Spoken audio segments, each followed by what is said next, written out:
moving as he could, completing amphibious reconnaissance school, jump school, which is parachuting, Navy scuba school, the Army Green Beret training, just to mention a few. His newfound enthusiasm led him to become a walk-on at the University of Montana wrestling team, where he went from what he termed a wrestling dummy to a prospective varsity wrestlers in just 2 short years.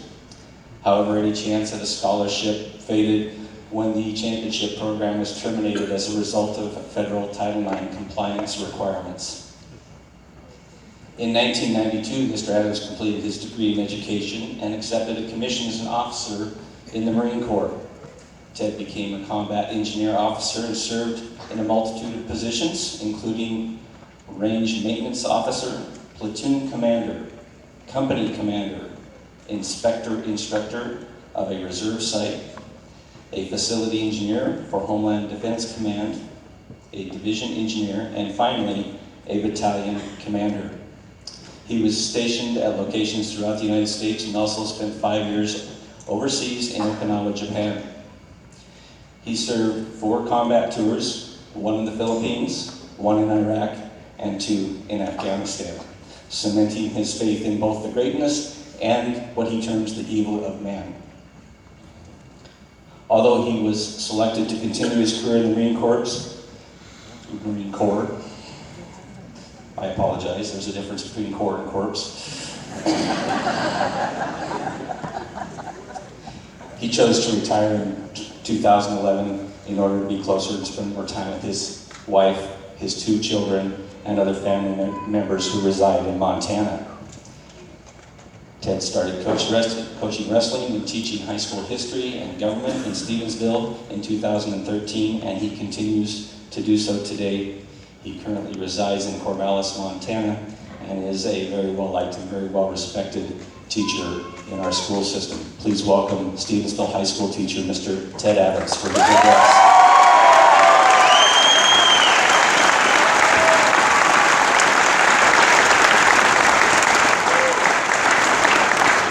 All right, the majority of what I want to do is focus on just telling a story.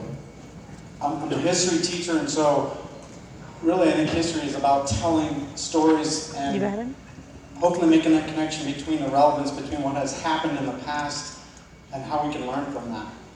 And so I thought, I've had a number of experiences and I kind of tell a lot of stories in the classroom, but I try to make it fun. And so I thought I would, now that I have you as a captive audience one more time, I give you one more lesson as you go out the door. So I'll tell the story first, and then I'll back up and we'll see if we can pick out where the lessons are in this story. So, as Dr. Moore indicated, I've had a lot of different experiences in the military, and one of which was Army Special Forces training. So I had the opportunity as a reserve Marine in Billings, Montana, to go to Army Special Forces training. So, yeah. So I go down there, I know no one, and right away they throw you into some parachute training. And so you're crammed onto this plane that's basically kind of the size of the stage. I'm going to move around once so you gotta stay awake. And I'm sitting here, I know no one, and I probably act like I'm sitting next to someone here. And this guy next to me goes, "This is my first jump since the accident." Well, one, I'm not really into the good luck, bad luck, but I'm not sure I want to sit next to this guy. Maybe it's good. I'm going through my mind, should I listen to this guy? Because I just want to get away from him, really. But then I'm really curious, and I want to hear his story, so I'm like, well, what happened? He said, well, we were doing this jump, and I went out the door, and when you parachute jump in the Army or in the military, most of them are static line jumps. So there's this cord that goes to your back where your parachute is, and you hook it into a cable inside the plane. You're all shuffling forward before you go out the door, and you just turn and you jump out the door, and it pulls your parachute out. And evidently his parachute went up, and it had the nylon, it melted together. So it was what's called a cigarette roll. It was just this mess, and it was flopping above him as he's hurtling towards Earth. And now he's got my interest piqued. I'm like, well, what happened? He said, well, I had my reserve right here. You know, everybody jumps, you have the reserve on the front, the main chute on the back. And he says, I pulled my reserve, and it went up and wrapped around the main chute. Oh like, no. holy cow. Now what? Right? Well, we do the same to try to mitigate accidents or injury by practicing these things over and over again, called parachute landing fall, or PLF. And you're supposed to hit 5 points of contact.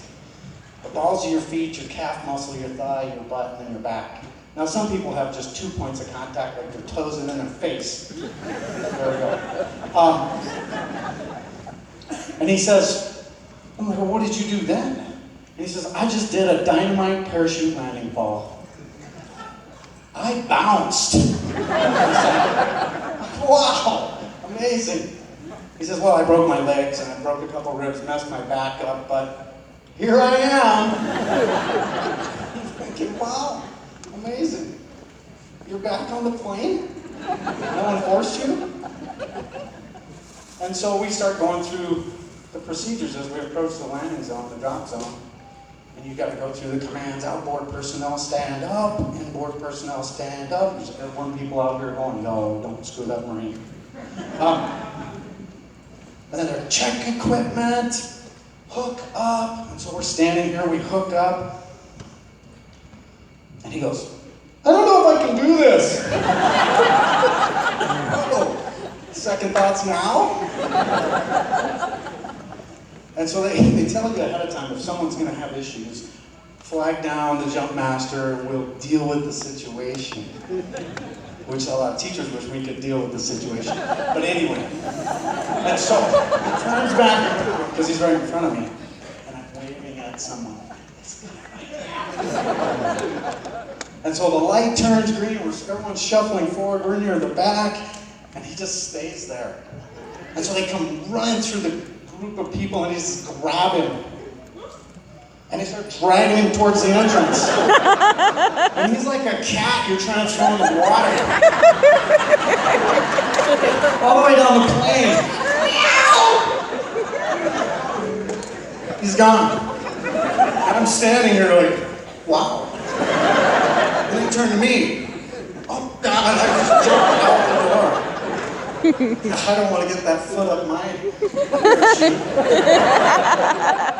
So, you would think the story ends there, but it doesn't. So we're in the debrief, right? Everyone does a debrief afterwards. You kind of talk about what went good, what went bad, things you can improve. And they say, we just want to recognize Trooper Harrison. He overcame his fears today. Yes, he did. I saw the fingernail scratches. Like, well, yes, he did.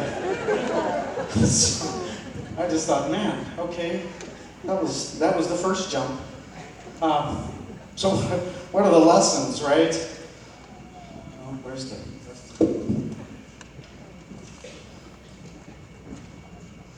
So there's a handful of lessons we can take from all of this. In the very beginning, for me, it was recognizing opportunity. I was one of only 2 Marines to go through the training. It's mostly Army people. The washout rate is well over 60%. Most people don't graduate. They either get injured, they fail classes. It's just incredibly difficult. It's one of the most challenging schools there are. So when they came to our little Montana Reserve unit and said, who wants to go? I'm not usually the smartest guy in the room, but I just work hard. And I recognize opportunity. And I raised my hand and said, I'll go. There was the opportunity for failure, but I recognized what great opportunity for success. And so recognize those opportunities when they are before you. Don't hesitate. Know that you're ready. And if you're not ready, you will get there. They'll help you with that. Recognize the opportunity and take advantage of that. The second one is listen to people's stories. Experience builds wisdom. Wisdom can keep you out of a lot of trouble. If you're willing to listen to someone's story, everyone has an amazing story, and we should be willing to sit down and give them our time. and hear their story. It may save you in the long run, just because you took a few minutes out of your day to hear what they had to say. So listen to their story. The last part, or another part was, we had a reserve. We actually do lots of training to mitigate risk. And I think that's something we don't focus on enough, maybe in the civilian world. In the military, we recognize that our people are our most valuable asset. We should do everything we can to ensure their safety. And so I always had a really simple rule of thumb that I would like you guys, I'll impart to you before you leave, and that is, just slow down for a second before you do whatever it is that is considered risky. And just ask yourself, what's the worst that could happen if the worst thing happens? Right? English teachers are probably going crazy, but what's the worst that can happen? And can I mitigate that risk, right? Can I live with the consequences of the worst thing happening right now? If you can and it's worth the risk, then do it. But if you can't, because it means the loss of your life or loss of a loved one, or you probably should do something different.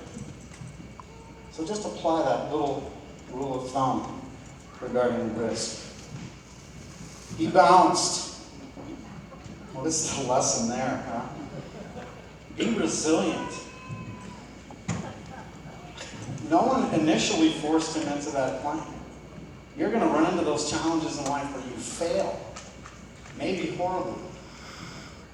And you got to get up again, brush the dirt off, get back on the horse, get back in the plane, and go again. History is full of examples of people who failed the first several times until they got it right, and then became successful.